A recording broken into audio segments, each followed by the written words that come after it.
Welcome back to the Last Mile Radio. Our last segment today is with one of the students in the programs here in Putnamville, Jesse. Jesse was born in Indiana and has been a performing musician since the age of 12, but was led down the path of addiction for over 20 years. Jesse joined the Last Mile's AVP program in May of 2024, which helped open the door to him becoming part of the Praise Band after he welcomed God into his life and hopes to pave a different path for himself towards success. We discuss his background, his journey to sobriety, what made him recognize the need for the change, and some of his goals and challenges along the way. These conversations with students are really powerful, and I hope you enjoy hearing Jesse's story. All right, welcome back. We are still inside the Indiana Department of Correction. I am here with another Last Mile student, Jesse Courtney. Welcome to the show, Jesse. First off, thank you for being willing to talk. Thank you for sitting in the room there while I talked and listened. What was your biggest takeaway today? First off, I just appreciate the opportunity, and I'm thankful just for Last Mile in general. And just you coming in and speaking, man, it hit so many points on just the experiences that we have here and going through this, and where you come from in life, and then you end up in prison, and that's never part of the plan. But you get a lot of time to reflect in here, and like you said, rehabilitation kind of has to be a choice. Yeah. It's a choice you have to make, and you said a lot of things that just really resonate with me, like as far as the things that you can control, your response to things, and the serenity prayer just in general, right? So like all that, and just learning how service to other people, like how that actually starts fulfilling your purpose. What was your what were you thinking when I was coming in to talk today? Had a couple guys come up and tell me they were like, they're like, what the hell is this guy going to talk to us about? Did you know who I was before? Yeah, I knew who he was. I wasn't like real involved with your career. Like I knew about you, but not to the depth of like you getting in trouble and like the road you went down. We watched a video one day, and it was kind of you speaking and stuff, so I got a little more acquainted with that. And, I'm going down a similar path, right, because of my drug use and then, the rehabilitation. And so, like, it's really inspiring to see you giving back in that way, right, not just to recover and then move on with your life, but to try to help somebody else before they go down that path. Alcoholics Anonymous and like the Anonymous Fellowship programs, it always makes me think like you want to get to that place, and I want to share it then. Like I don't, it's almost a badge of honor.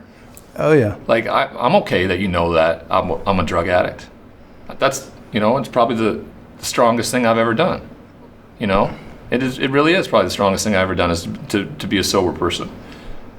When did you, what's your sober date?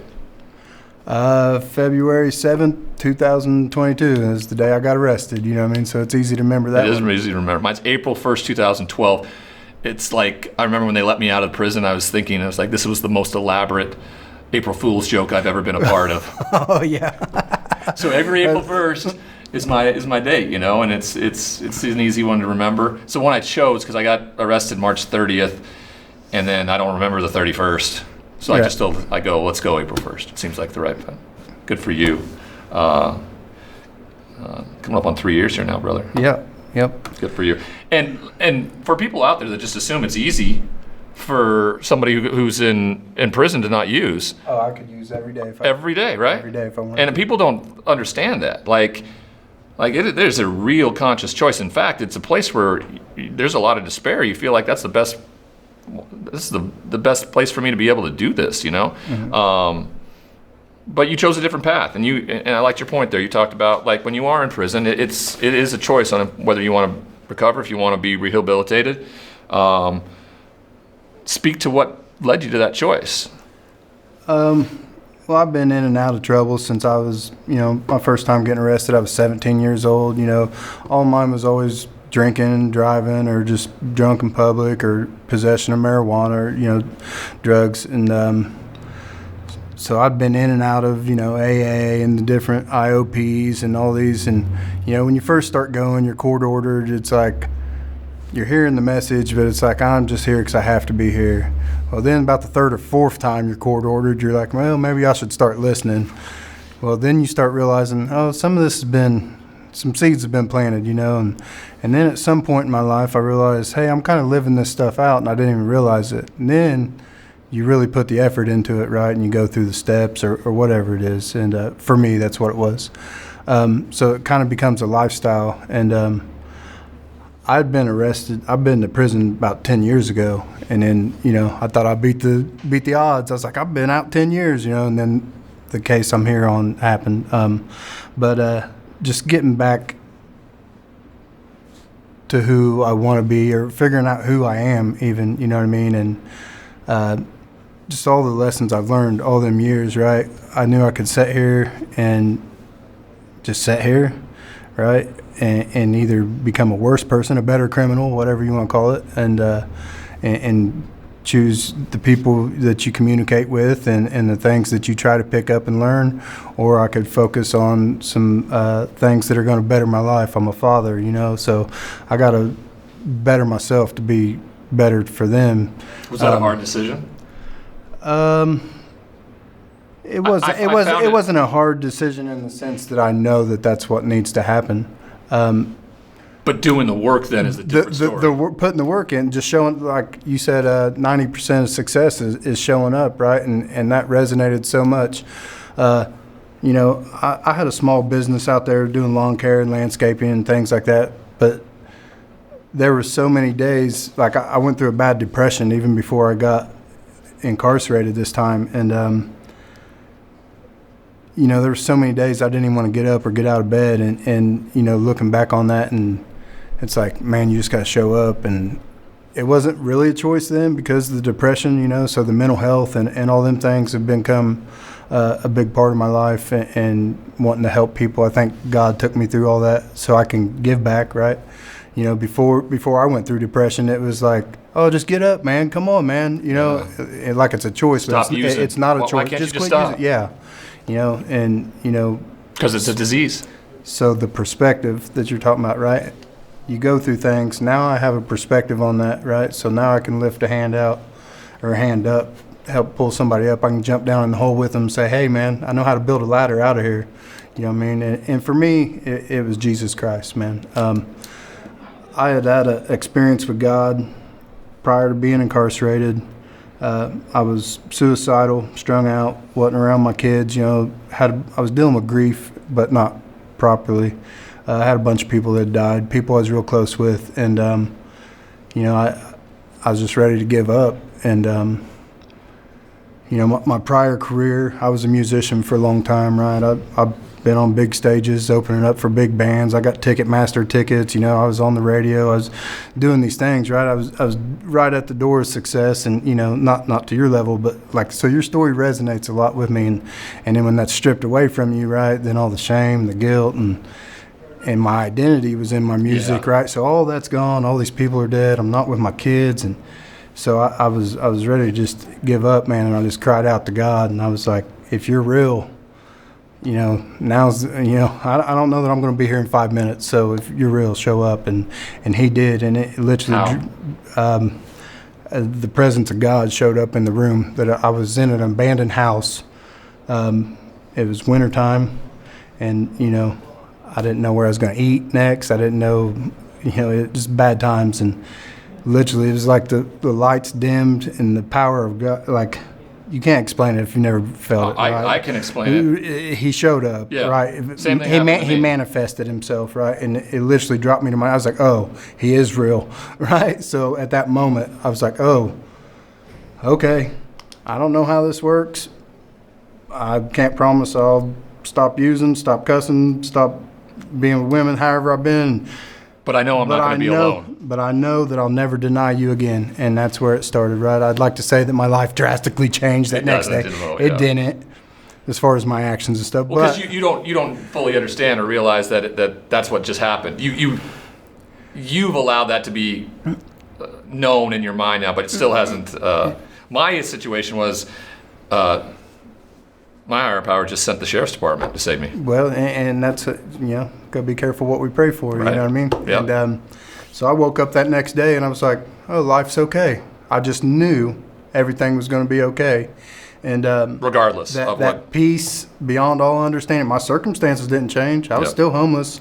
I still didn't know where I was going to eat. I still wasn't with my kids. The people that I was grieving over were still gone, And then 4 days later, I got hit by a car. Like, I was walking down the street. I was singing a song by Jacob Bryant called Who Will Save Your Soul? And I sing the chorus. I'm like, who will save my soul? Bam. As soon as I sing that, smoked by a car. And this is after I'm like, life's going to be okay, right? For a year before that, I'd walk right through traffic, whatever, please hit me, and nothing, right? But as soon Now as you don't want to be hit and you get But hit. yeah, I'm like, yeah, I love life. And then this happens, but I got up and I had to calm this lady down that hit me, and I just told her, hey, let's be thankful that we're alive today, and just go home and tell somebody you love them, right? And then things started happening, and he started working with me through all that, and then I get arrested, and then about 3 or 4 months into that, that's when I surrendered, right? So that's about a year from that God experience to the There's surrender. one thing is to accept, and there's another to surrender to the process. Right. So that moment's when, back to the original question of the choices that I'm making now, was at that moment of surrender, right? And then the things He started putting in my path. I've been in the praise band for about a year and a half here. I'm not in it currently. I stepped back from it. He got me here in Last Mile audio, video, right? I was like, my music career is over because I didn't want to be in bars and doing all this. And I'm like, I start following God. I'm like, oh, I can go play music in church. Oh, I can, how can I give a message back? The thoughts of podcast or, this and that. And so he's putting things in my... The content creator aspect of things. Just the content creator, right? If nothing else, then just putting a message out. And you can do that all on your own. 100%. We're here. We're inside the prison. There is a content creator crew that is filming us and doing this right now and putting it out there. So right? the journey's already happening. Yeah. You know what I mean? Yeah, you're gonna reach people that you wouldn't even have known that you were gonna reach. And when I say to that room a little bit earlier that each and every one of you in there now has the opportunity. Now it's a choice. You have the opportunity to actually be a purposeful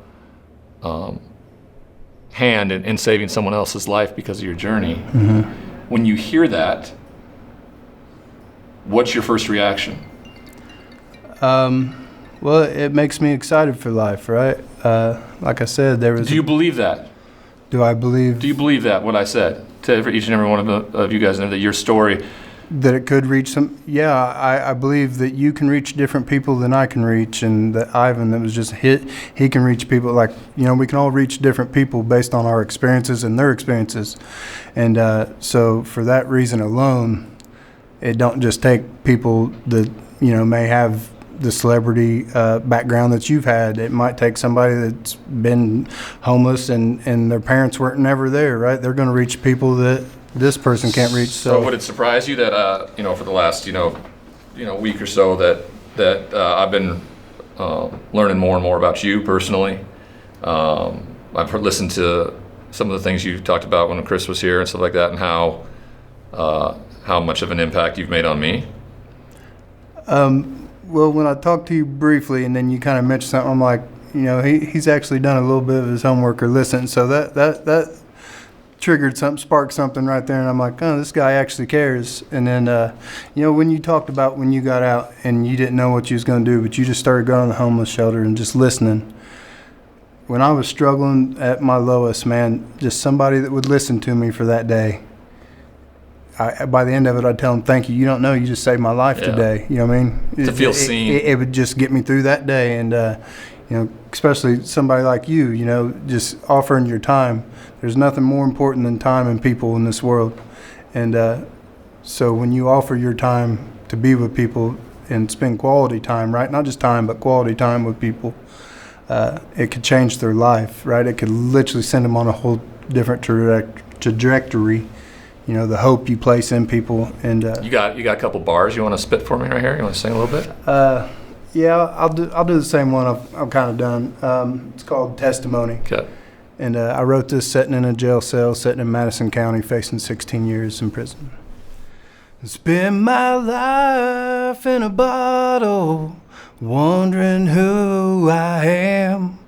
Only speed is full throttle, and here I sit again, staring out the window, the snow-covered hills. Thank the Lord he set me down here in this cell. Well, the Lord saved my life more than once or twice. Picked me up and wiped the dirt off of me. Washed me in his blood that day at Calvary. Just a little bit of it. Little Chris Stapleton. Yeah, I like Chris Stapleton. You know, Yeah. He's like this level, you know, for And, sure. But you know, at one point, no one would let him sing. yeah, I know. Like, how amazing is his Right. story, right? Yeah. Talented He wrote for guy. Everybody, they were like, you know, that's not the look we were looking for. It's not the sound we were looking for. Dude, I grew up in Montana. I'm a country music savant when it comes to listening to that stuff.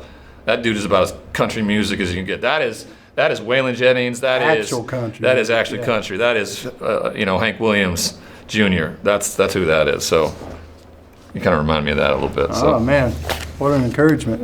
It's fun. Thank you for sharing that with us. What drives you now? What's going to drive you?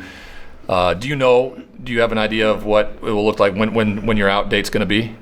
I'm waiting on 2 time cuts. I signed my 3rd time cut in December, and that should kick in my last 2 time cuts. When they happen, that should push me out about May of next year. DOC works on their time, Yes, right? I know this, yes. So projecting May next year, sometime next year, I'm looking forward to getting out. I got a little bit. They do COS in my county. It's continuum sanctions. It's like work release, house arrest, probation, kind of step down Yep. program. So I got a little bit of that, like 3 years of that to do. Do you? Of course, people will have different opinions of that. I always felt that being on parole, there was an extra layer of accountability, and so I didn't mind it because I also knew every time my parole officer came by to piss test me or do whatever, like I had nothing to worry about. Right. You know, and that's really a different mindset than if you were under supervision when you are doing everything wrong and you were trying to. It's how can I skate by this week? Yeah, and like you are doing more work than you've ever done in your life to try to skate. Like it's easy, and there's a layer of accountability that I think I needed. And do you kind of see it the same way, or how do you view that when you have to do that step down process through it? So I lost everything when I came in here. Like I said, I had a small business, so all my equipment, mowers, trailers, truck, my home, guitars from when I was 9 years old, everything, right? So all the material things in my life have been stripped away. So once you come in here, like life hits you a million miles an hour when you get out. Yeah. And so I think it's going to be good for me in the sense that I can just get on the right track, and I know I got a place to stay when I get out. I go to work release, right? So I go to work, I pay them their money, go to work, go to bed, go to work, go to church, whatever they allow me to do, and I can start rebuilding my life and kind of be selfish in the sense of getting my life together. If I put the energy into rebuilding my life and serving the purpose that God has laid out for me, that I put into drinking and drugging. And, if you put half the amount of time you put into that into your recovery. So I played music for all them years, but I was doing it for me. You know what I mean? So, if I play music, it's for him and whatever he wants to do with it. If it's a hobby, it's a hobby. If it's just for me and peace in my soul, then it's that. And if it leads somewhere else, then What's the relationship like with the twin daughters, right? Yep. Mm-hmm. What's the relationship like there? How would you like to see that become? And it's about them, right? So yes. Man, they're so amazing. They're the most beautiful little girls ever. Man, they're so kind and so sweet. They had a parent conference parent-teacher conference, and they're in separate classes, so they don't bother each other and stuff. But both of them was like they're the most well-mannered, most polite, kids we got in our class, and I'm so thankful for that. I did spend a lot of time with them when they was younger, and it was yes sir, no ma'am, please, thank you, and I come from a big family, and they poured love into me, and I didn't realize how much God was around me in them times, right? But it came through that way, right? So I taught my daughters to love, and the fact that they do that, even though I've screwed up like this, that they still got some of that in them.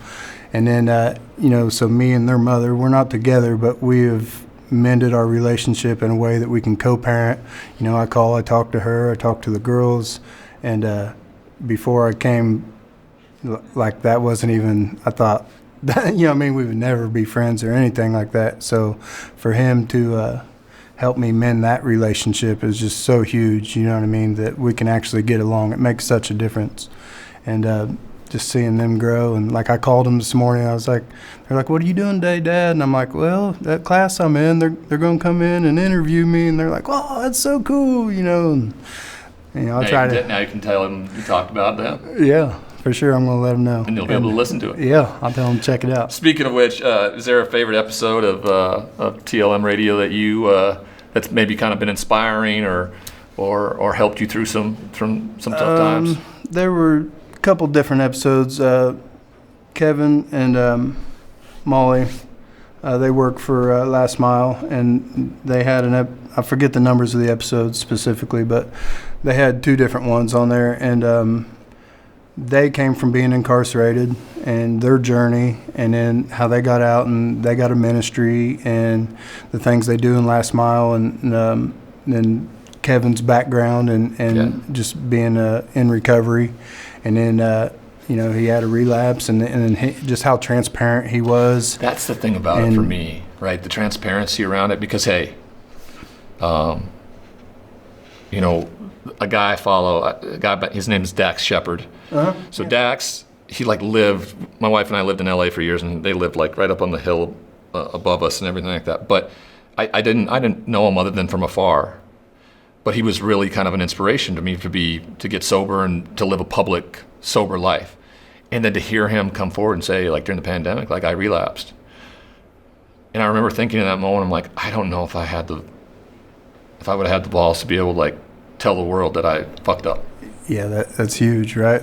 So just even hearing... But it motivated me to a point I can do anything. I can do anything on that process. And so to hear Kevin, talk about that in that story, and hearing Kevin's story, that makes a lot of sense to me. That's power. Well, it's the reality of being human, right? And a lot of people think, once you're off something, you're clean, that you're good to go. And, just the reality of, it's a struggle the rest of your life. It's something, you can make that choice any day to go back, right? Like you said, the next right choice.